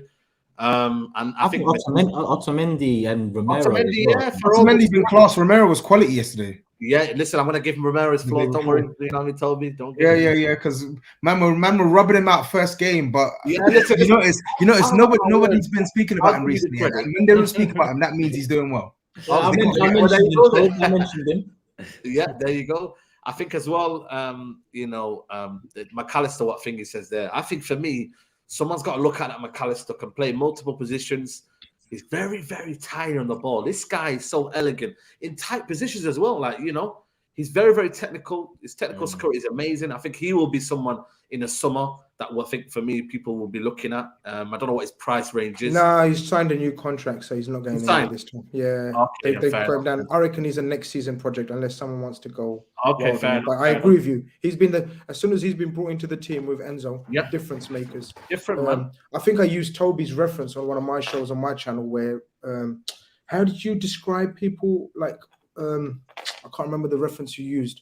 Sort of with these type of players, the way they look after the ball, and compared to the opening lineup of Argentina, the way they play in midfield is completely changed, and that's credit to the coach, man. He saw that nice and early, and as soon as he got sort of ball handlers like these guys who control the ball and look after it so well. Argentina have like possession football. We always associate more with Brazil than Argentina. Argentina, we usually associate pressing, high energy, high octane challenges, everything. And in Brazil, we talk about, but Brazil have been keeping the ball really, really well. And it's down to pretty much Argentina. And it's pretty much down to Enzo and McAllister for sure. Because Paredes wasn't pulling up trees. That's my dream midfielder, man. In the summer, if I was to get a midfielder in, it'd be Enzo Fernandez. But like I said, it's going to be hot property. I don't know what his release clause is. It's 100 million, isn't it? 110 million, I think. 110 million. No, that's only if you want him now. He'll go for 70 in the summer. If you want him now, you got to pay it out. That might be better for people. 70 million. I don't know if it'll be better because Real Madrid are lurking as well. So Real Madrid are lurking, man. Even though they've got So if you want him now, you better probably pay now. Otherwise, you might not get him. But with Toby saying about Romero, obviously I'm a Romero fan, so I don't need to apologize for that. But I need to apologize to I apologize to Otamendi. Like I read a super chat. I don't know if it's relevant to this section if you want to read it out. But there's a super chat about Otamendi. Yeah. Hella people. You remember? Of course, you remember it. Yeah. Who remembers when GRIZZ said that if Argentina win the World Cup with Otamendi, it would be the biggest achievement ever. GRIZZ, it's about to happen. Yeah, if he wins it with Otamendi, you know what I mean? Then big up. Big up Otamendi, and football's a humbler. Once again, he's shown football is a humbler, you know. He gets a lot of pelters, but he's been excellent, man. He's been excellent this World Cup, Otamendi. He's been aggressive, but bro, he's defensively, he's been resolute for them, man. He's probably been their most consistent defender throughout the tournament. And this it was Romero that made a mistake at the start. It wasn't him, was it? So yeah, Romero for the first goal. I can't remember. Someone for the second goal. But I think their team, the way I just think as a defensive unit, like they're quite. That's what I mean. They're quite secure, and I think whether they're playing a back four, even when Lisandro comes into the back three, he looks composed, defends well, and obviously he's probably the better ball, the best ball player of the lot. Like I've been impressed outside of Montiel and Acuna. I've been impressed with their defense. I really have. Yeah. I can't stand Acuna and Montiel. Even yeah, I can't as well. Acuna's got so much going rubbish, for him except man. a brain. I hated him as a winger, and now I hate him as a wing back. He's trash. Yeah. Everything but a brain, like brother. But I love the way he adapts, like from not only game to game, but from phases of play to phase of play. With suddenly he'll switch back to a 5 at the back. The manager's suddenly he'll revamp the midfield. Excuse me. But yeah, I've been impressed with him, man. And you know, but France, this is gonna be a shithouse final. I'm telling you. People that think it's gonna be an open end-to-end game, forget about it. Well, it's tough because when you look at the flanks for France, they got two rapid wingers in Mbappe and Dembele, and then when you look at Argentina on the wide positions, they don't really have any quick players out there. Like there's no wingers in that Argentina apart from Di Maria, who's not really played, and he's not. Yeah, they've had to focus centrally because they don't have any wingers. Dybala again is an inside player. So it's like I'm just interested to see tactically how it matches up. I think Rabiot was out for the last game. I'm so glad he's taken out Upamecano and put in Konate because Upamecano was really poor against England, man. He was lucky against England. Can we speak on Konate? Konate was unbelievable. When we move to France, we'll speak on. Oh yeah. Oh, I thought we were moving to France now. In terms of Croatia, though, I still think it's a massive achievement again with that squad. You know what I mean, and the players that they've got, 4 million, population. I think you have to give them massive respect to get to this stage as well. But like I said, they fell short, and I think for me the end quality wasn't there. And Messi turned up, and unfortunately they didn't. So, but big up. Does everybody want Argentina to win? I do. Yeah. But I just think with Croatia, they were just. No, for me, it's the story of their tournament, it's the right? Konate factor. For me, yes, Griezmann. That's what we're doing. I got the French flag at home, by the way. So no. Allow the French flag. I'm not that. No. Bun the French flag. It's at home somewhere. So I'm just gonna bring it to the Big Six. No, I'm telling you to bun it. I'm telling you to bun the. Allow waving the French flag about, man. It's not a good look. But I think with Konate, yeah, he's my boy in it. So I think before we get on to France, I think with Croatia, and I remember I said it on the Sunday show and the show before. Like I like Croatia. I respect what they've done. Like they're tournament vets, but really and truly, they shouldn't have made the semi-finals, in my opinion. I think Brazil had more than enough opportunities to dead them off in 90 minutes, and then even in 120 minutes as well. I think this was a side that I didn't expect to be as defensively vulnerable as they were, but I think I'm putting that more down to Argentina's proactiveness. But going forward, yeah, like I was not expecting anything significant from their attack because they've struggled to score goals this tournament. I think the only game where they scored more than one goal was against Canada, I think. Yeah, Canada. And every single, I think they've not. What was that crazy stat about them in knockout games since 1999? It was they haven't beaten a team in 90 minutes. They haven't beaten a team in 90 minutes, and they only had they had 9 attempts against Brazil. They had 9 attempts, 1 on target, and the 1 on target was a goal, and it was courtesy of a deflection to beat Alisson. So I knew personally that Argentina were going to keep a clean sheet. I just didn't know how many goals Argentina were going to score. Defensively, because I felt. But we've spoken about Modric, yeah, and of course, rightly so, one of the GOATs, and we had mad conversations. And big up everyone who voted in the poll and everything. But Matisse, man, you must look at Kovacic, and say, yo, because Kovacic is so good. He's so good. He's so Keep saying good. it. He's been our best So midfielder. good. He's been our best midfielder for the last couple of years. In that So good. central midfield area, he's been the best over the last. If you used to go over the last couple of years and put all of their performances together, not cherry picking the best and highest moments, because Kante would probably have the highest moments, but you're talking about just consistency, putting 7s and 8s on the board. He is the best midfielder at the club. In that central midfield area, but it's just injuries. Everybody by now should know this guy's a baller. He's press resistant. He's incredible at dribbling. His passes are much more progressive than they used to be as well. I know people are saying, you know, his passing and selection could have been better at times, but that's an area of his game he's still always been working on. But for me, he's a top midfielder. If you pair him up with the right player, then you're sorted. As long as he can stay fit, but. Yeah, it's the injuries that have been the issue, but yeah, I'm not surprised with Kovacic. He didn't deserve to be on the losing side. Bro. What age is Kovacic now, Matisse? 28. It's 28. Yeah, sounds about right. Yeah. Oh, he's got plenty of time then. It's just injuries, Hugh. That's it. If he needs to stay injury free. For me, we need to bring in, you know, a couple of midfielders just so this guy's not literally the epicenter of every single match, because we do feel it when we miss him when he's not playing. He's proper player. Yeah, I feel like people love Jorginho more. I think for me, I don't know if he's an underappreciated. Nah, not anymore. Not anymore, bro. Not anymore. It's changed now. Chelsea fans are giving up on Jorginho. It's always a mad circus at Chelsea, man. Who do they more appreciate? Listen, they're all your players, man. Like, why he's got one player? You're one to talk. Manchester United. I've heard Man United fans turn on every player they have. Rashford. Because they've been in it for a while and they've flopped. At least them players there. My players have been in for a while, bro. They've been there. You know, these guys have been there for a good while. But I think it is with the midfielders that, you know, we need a revamp. There's some tired legs in there, some injury prone players, but he's one of the players I would keep. But again, it's just the injuries. He needs to stay fit. So let's see what happens. Couple super chats on that game as well before we move on to France. Gareth says they did look very shaky at the start of the game though. Croatia were passing one touch around them, just couldn't finish. Penalty changed the momentum. I feel like they didn't create anything. What do you mean they couldn't finish? They didn't create anything. Croatia did what they always do, because they've got 3 teched out midfielders. You're gonna find very few teams who are going to be able to move the ball at the speed and quality that Croatia's midfield can. But once it got into the final third, nothing happened, bro.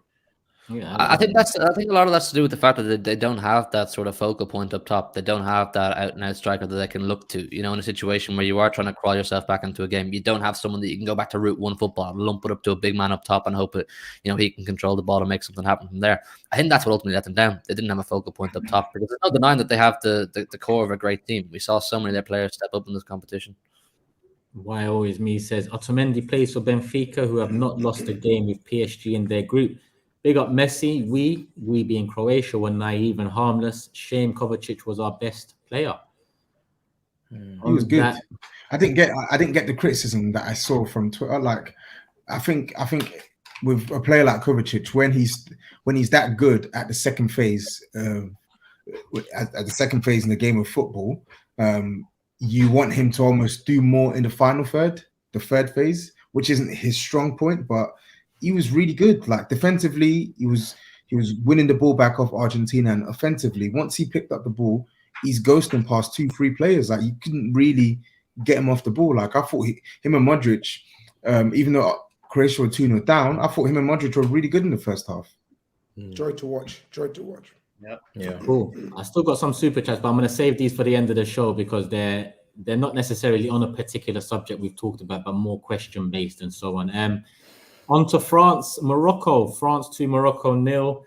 In a game where I think Morocco were the better team, if I'm honest with you. I think they deserved more out of it. I think the early goal showed a different side to them. Rather than camping and make it difficult, they expressed themselves a bit more, and they were equally as good. I think someone said it regarding Croatia, but I feel like if they had that guy that was in the box, just, you know, ready to bury a chance or two, they probably would have taken something out of the game. That's the problem with them. They have no striker. Huh? That's the problem with them. They have no striker, innit? That's the issue. It wasn't even in this performance, man. Like, I mean, I know the narrative was win, lose or draw, you know, and however they do, it's been a pleasure and all that business was going to come out, and I get all of that. But they didn't even disappoint in the final. semi-final.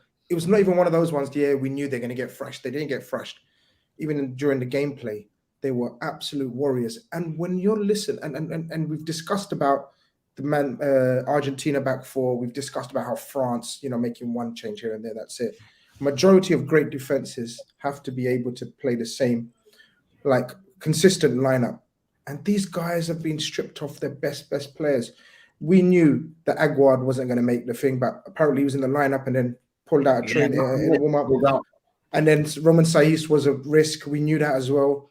Mazraoui as well, risk. Come on, man. We're talking three of the main back four not fit. And you're coming up against Mbappe and co. and Dembele and co. Yeah, it's a long night. But I think he made a tactical error in terms of how he set up. But he quickly rectified that again. A very brave coach. And I can't speak highly enough of them, man. Even during the game, they outfought them. Like, don't get me wrong, Shumeni and Fofana were proper good.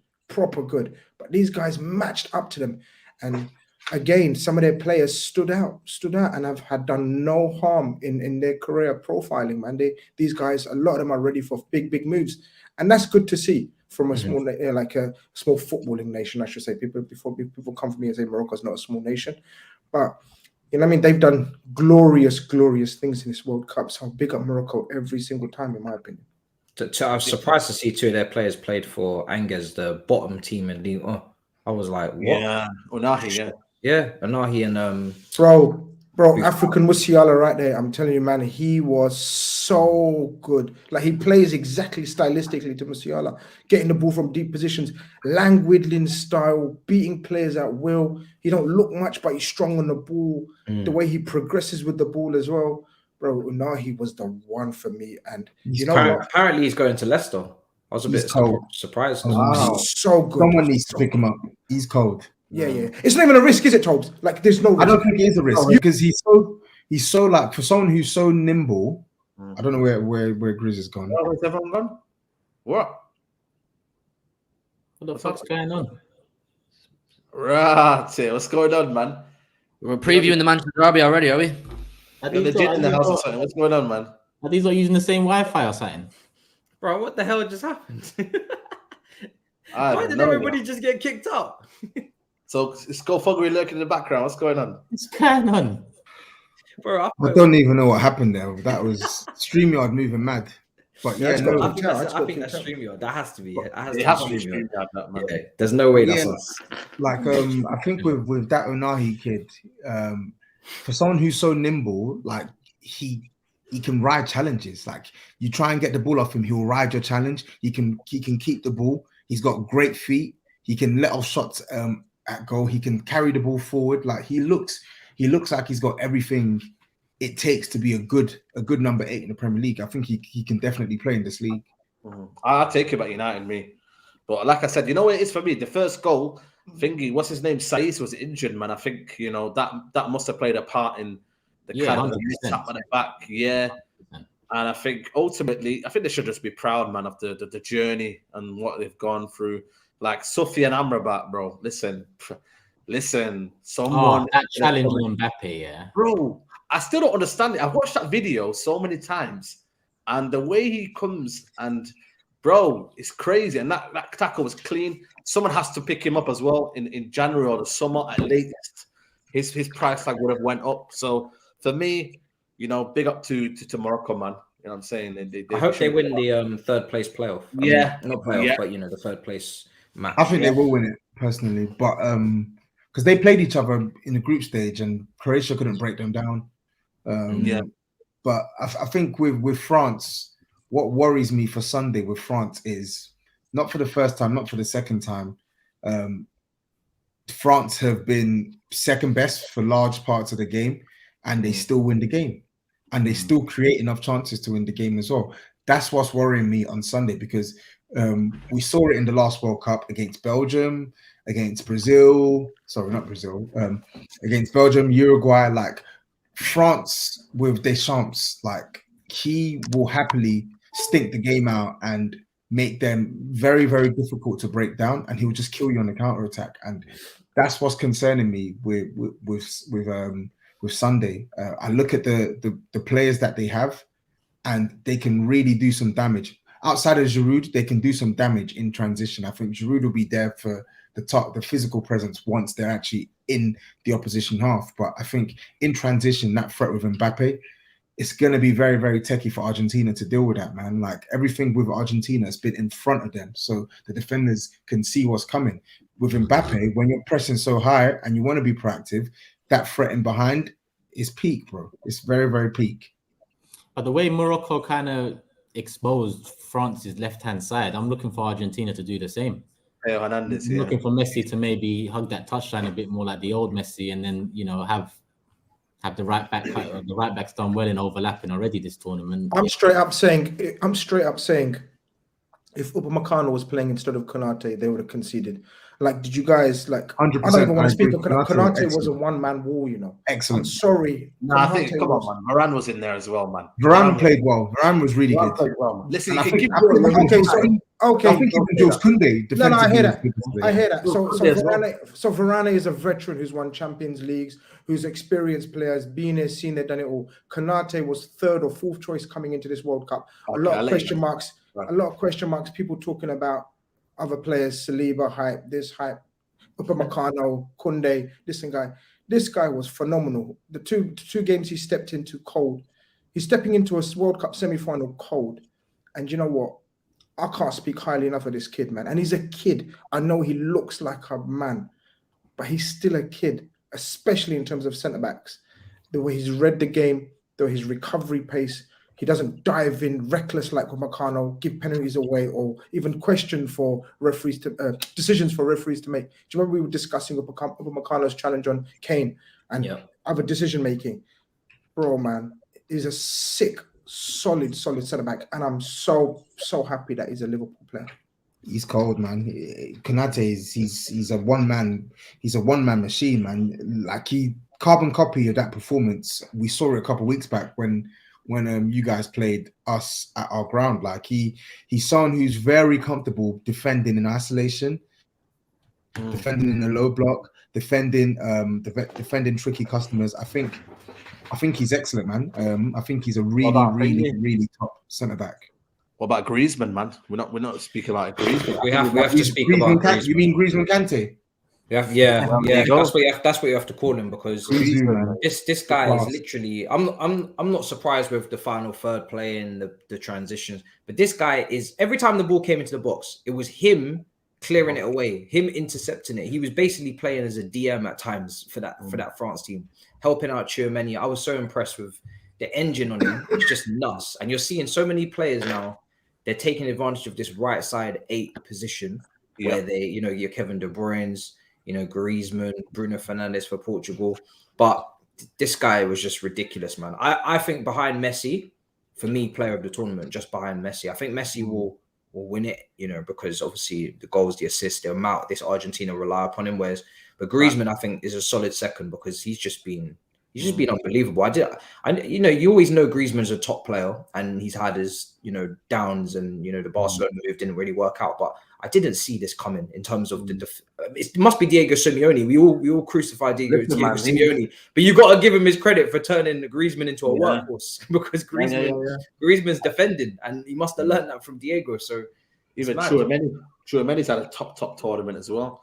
Listen, there's a talent that Real Madrid have got, and my word, mate, top player, man. The way he drove with that ball for the second goal, and man, literally bossing it in that midfield, playing alongside Fofana for that game. I just think he's a top player as well. He's had a for me a very, very good World Cup. So I think for me that game with Argentina, if I'm being honest with you, I see where TOBS come. I think the wingers as well. That's going to be an area that I think they'll target. Giroud as well, aerially as well. Can Otamendi and Romero handle that? I think there's a lot of advantages that France have got as well. Griezmann has got in the pockets. Can Argentina, can they get him? That's another thing as well. So I think for me, France look dangerous. I'm telling you now, France are. Yeah, they do. What about this Benzema stuff? Oh yeah, I know, but I don't understand. Is he actually coming, or is that just rumors? No. He played a warm-up game for Real Madrid. I think it was yesterday on their training ground. So he's obviously still in Spain. I would bring him out to Qatar for the final. I don't see why you wouldn't. Apparently, unless I'm mistaken, apparently he's been given permission to join the team, like moral support, come with the team. Like he's not playing. He's not playing. He's not playing. Yeah. We'll see. Because he got injured, but they didn't replace him in the squad. No, they didn't replace him. So he's still listed as a squad player. He's still listed, like when they put the graphic up on the screen. He's still in the substitute. So does that mean that he'll get a medal if they were to win it? Yeah. They're gonna talk about this, forever. This could be some story, This could be some story. Nah, I need them mudded. Nah. I need them mudded. I'm just surprised to see him on the bench. I'll be honest with you. I think he'll be on the bench. You know what I'm saying? Can you imagine that story that GRIZZ is talking about? A guy who hasn't played in the whole competition. 10 minutes to go, they need a goal. He comes on and scores it. That's outrageous. How many narratives are we gonna deal with, man? How many narratives are we gonna deal with here? Yeah, man, it's messy. It's because there's so many things that need to be decided, right? Messi, can he get his first World Cup? Mbappe, I think him and Messi are on 5 goals. So someone Golden Boot winner is going to be decided. What's mad is Griezmann as well. Like he's within a shout of winning the golden ball. Yeah, like the best player in the tournament. I think he's after Messi and Mbappe. I think I would have put him or Gvardio in 3rd spot personally. But yeah, man, it's going to be. I think it's going to be a definitely a cagey game of football. Cagey. Being the key word, but I'm looking forward to it, man. I think you made a really good point, Turkish, on France's left-hand side, and it took Deschamps having to sort of move Mbappe central and bring on Thuram to play left wing to negate the threat that Morocco had on that right-hand side with Ziyech and Hakimi. So it's going to be interesting, right? I think we've already seen, was it Molina who scored the first goal against who was it they played? Netherlands. Against Netherlands. We've seen Molina will be given license to go forward, especially if he's playing in a 3-man, especially if he's got a back 3 behind him, basically. So I'm gonna see that matchup. And the Alvarez one as well is also interesting because I think Alvarez's enthusiasm has been really good for Argentina against some of these sides, but I feel like the one thing that he gives Argentina, France have that in abundance. France have the defenders to be able to deal with an attacker like Alvarez. So I don't know how that matchup is gonna play out. But with the 5 at the back, with the 5 at the back, after watching Morocco against France, I don't think he's gonna want to set up like that. The Argentinian coach, I think they're gonna go with 4, which obviously is gonna restrict the 2 fullbacks. Midfield battle is going to be the key. You got. I don't know if Rabiot's going to come back. By the way, apparently he was ill, isn't it? Was he ill? No, Rabiot will come back. Yeah. Rabiot will come back. Rabiot, Griezmann. World Cup final. He's gonna do everything he can to play, mate. So that will be the battle. Who does he put in? Paredes? Is it who? You know what I mean? Like, how does that midfield battle go as well? I think that will be key as well. Because Paredes is not that guy for me. Paredes is not that guy for me, man. No, he's not. He's not, man. He's all right. He's a rattle cages, though. That's what he is. Yeah, that's what he's there for. I think picking up Griezmann will be a massive, massive key for Argentina. I think they've got enough people to do that. I think France are going to be having the decision to make, because Griezmann is pretty much a free role, even though reformed, man, revitalized, call it what you want. Griezmann's tracking back and defensive nous that he's showing. It's like you can tell he's been playing for Simeone, right? Like this is like pure Simeone, Griezmann. But of course, it's the most obvious thing to say. But how they deal with Messi, who primarily basically plays around the center circle as a starting off point, is going to be key. Like he's literally playing like, dare I say it, Maradona. Obviously, I don't know how many of you guys saw many live games of Maradona, but that's what Maradona used to play, like how Messi's playing, like in terms of not up front. He just played from the center circle, drift wide, drift left, wherever he feels he can impact the game. It's quite beautiful to see Messi like this. And as I said, 75% fit. I'm adamant that he's about 75% fit. Yeah, let's look at the super chats that have come in, and that then we'll make our predictions as well. Just Waffling says Griezmann has really bossed this tournament too. Great, crazy work rate, and I didn't think he could control games like that. I wonder if Argentina have a plan for him, and that's exactly what we've been talking about. Tell him, man, about Griezmann. Tell him, man, about Griezmann for years. Fabio says, Grizz, is it too early to call Konate the best defender in the world? Yes, but definitely the best young defender in the world. Definitely. That was my point last time as well. Yeah, definitely the best young centre back in the world. If you look at his last 18 months. What, all 14 games? No, not Premier League. I'm talking about for France and France in the Champions League as Yeah, well. I'm joking, Grizz. I'm joking. It's your opinion. I know you are, but I mean, allow Konate and I come for people who are Konate. No, there's someone coming for his spot. Don't you worry about that. Shit, man. The man, this Saliba chat makes me laugh, man. Arsenal fans. I think he must be talking about Vardio. He must be talking about Vardio, to be fair. Oh shit! You got stuff in this as well, Matisse. Yeah. Or maybe Matisse wants to sneak for fun. No. Vardio's my new centre back. Give him a couple months. He'll be sneaking him in for sure. What did you say? Let him recover. Let him recover from the injury, man. Let him recover. What did you just say about Gvardio? The recovery, bro. Nah, he said something else, man. Say it, man. You said something about Gvardio. Say it with your chest. It's getting late, man. Come. Where's he going, Matisse? You've already been clipped anyway, so it's all right. Yeah. Do your thing, man. Do your thing. Cool. So we've got some super chats that I'm going to save for the end of the show. Like I said, before we do predictions, first things first, we've hit 1.2k likes on this stream. Love for the love. But on the official watch along, on the official channel, we're only on 160 likes. So listen, people, there's 4.2k in the building. If that stream reaches 500 likes by the end of this show, which has only got about 10 minutes left of it, if it reaches 500 likes, I'll release the top 6 strikers of the Premier League era tomorrow. So you can even feast on that as well before the World Cup final watch along on Sunday. It's all ready to go. It's in the back end. Thumbnails done. Everything's done. If that stream reaches 500 likes by the end of this show in the next 10-15 minutes, just click the link in the pinned comment in the live chat. Hit the like button. Put the notification bell on so you know what time we're starting, 2:30 this Sunday. 500 likes, I'll release the top 6 strikers tomorrow. Prediction time. Might as well add Morocco-Croatia into it. SAEED, let's start with you. Morocco-Croatia. Morocco to win 2-0. 2-0 Morocco. Grizz? Bloody hell. They're not going to want extra time in this shit, man. One team's going to gamble. Yeah, I'm just going to go with my heart. I'm hoping Modric don't play in this game, like Legacy and that, relax him. 1-0 Morocco. 1-0 Morocco. TOBS? 2-1 Morocco. 2-1. Matisse? Surely they rest the big boys, no? Morocco, I think both of them probably could. Yeah, they're both tired, man. Both tired teams. Yeah. Shit. Yeah.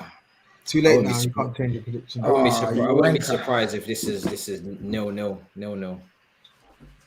Well, it's all right. Heart. I done my heart prediction. Is that what you're putting? 0-0? Yeah. Long day, man. Long day. Yeah. I feel that. That was a 3-1. Doesn't really know. TOBS is leading. I need to do something different to TOBS, even though I think 2-1. What did Toby say? TOBS then 2-1. 2-1. Let's say 3-1 Morocco. Fuck it. 3-1. Toby's won it, hasn't he? Toby's won it. Not yet. Wow. He's close to winning it. A couple more points over us, and he's won it. Hugh? 1-1. 1-1. That's all of them predictions in. France, Argentina time. We'll start with TOBS on this one. Argentina 2, France 1. 2-1 Argentina. Matisse?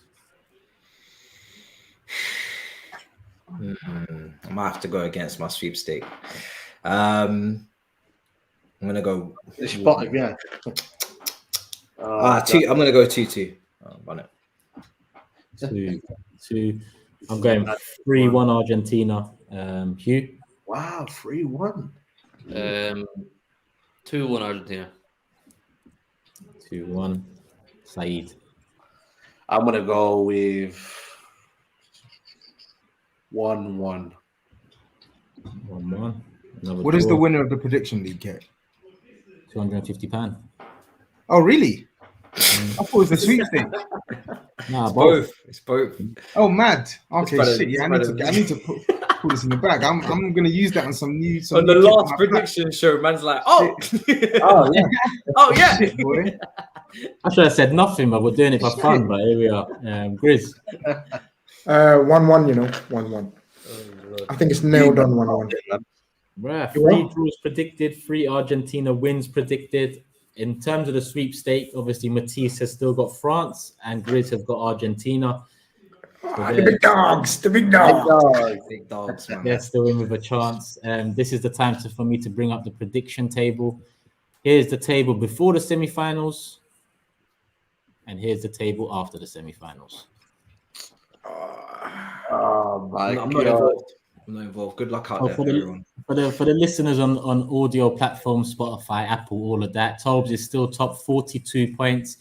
Myself and Grizz next up with 36 points each. HUGH just behind, 35 points. SAEED fifth, 31 points, and Matisse 27 points. No correct results in that last round, so it leaves him quite a bit behind. So do I win overall then? Because I'm going to finish first or second in the other one. And Oh my goodness. I'm asking a question. Man said win overall, bro. There's two different. I'm asking a question. Can I ask a question? Can I wait for an answer? The question is loaded with nonsense. You know, again, Is there an answer? it's mad, you know. Liverpool finished second, and Grizz is about to finish second in the one, and then second in the other one. If he finishes Just a Liverpool second, way, just a Liverpool way. It's I mad. said it's the Liverpool way. All right, Look where you cool. are before you breathe. Look where you are. Breathe. I'm calm, man. I'm back-to-back titles on my one. You get me? The real Premier. I'm back-to-back. I'm trying to. When it got serious, when it was all joking and laughy, Saeed was winning when it got serious, Saeed just went, yeah, nah, can't handle this pressure. Don't worry, man. I've got titles. I've got titles behind me. You know what I'm saying? He said he's got titles. All right, cool. That's all of them predictions in. What's left to do? Super chats. Alex says, big up Turkish and all you man on the big 6. Shout out to TOBS. He talks facts. Saeed, you're a joker. Come on, you Gunners. Bring on West Ham. Where are we? Jashar's got a few, so let me just save them back to back. Gareth says, can't wait for the big 6 merch dropping. Red tees with football is a humbler across the chest or somewhere there. We're waiting for that to get going, people. So soon come. You're here week in, week out on the channel. So as soon as that happens, you'll be the first to know about it. And Jashar's put a few comments in from earlier. Hope you're well, Jashar. Big up you, my guy. Toby, you said Messi is the GOAT based on you seeing him. In my opinion, for you, that statement is biased and naive. Pele and Di Stefano were on a different level, in my opinion. Question, who's the better player, Greaves or Kane? I mean, I think he's right. It is kind of biased because I don't really I know what Pele and Di Stefano brought to football, but I can only go off what I've seen and watched regularly. So, yeah, I'm sticking with Messi. For me, it's my opinion, right? Doesn't have to be everyone else's opinion. What about the Greaves and Kane thing where you can't really, I get you. Again, I didn't watch Greaves, but I think what he's done for Spurs and his reputation in England, I'd probably give it to Greaves. Cool, Jashar. Again, Messi is the GOAT of this era, but for me, Diego winning the World Cup and the league twice with Napoli is a greater achievement than all of Messi's Barca wins. And he also adds Pele and 3 World Cups at 17, scored 2. Pele and 3 World Cups at 17, scored 2 in a World Cup final, scored again in 1970. Di Stefano scored in 5 European Cups in a row, winning each one. GOATs always turn up. Well, it's over to Sunday. And Steve said, Chris, tell the people about the Somali shoplifter. The less said of this, the better. The less. Yeah. Allow it in, Steve. Allow it. This guy trying to expose me. See, okay, I see you. When you were the one, you can just listen. You can just play that outro right now. You can just play it. No. People need to know this is not about Saeed.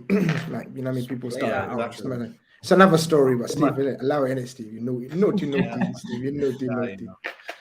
All right, cool. Let me just check the watch along stream. We're on 250. We're halfway there. I'm about to wrap up the show, people. And you know what? I'll give it to midnight. So that's another hour. If you get it to 500 likes, then I'm going to release top 6 strikers tomorrow. If you don't, then tune in on Sunday for the watch along 1:30 on the official channel. The link is there. You can put the notification bell on and you'll know exactly when it's coming. 2:30 Sunday GMT. I know we got support from all across the world. So make sure you guys are tuned in and watch the final along with us. aside from that, have I wrapped everything up?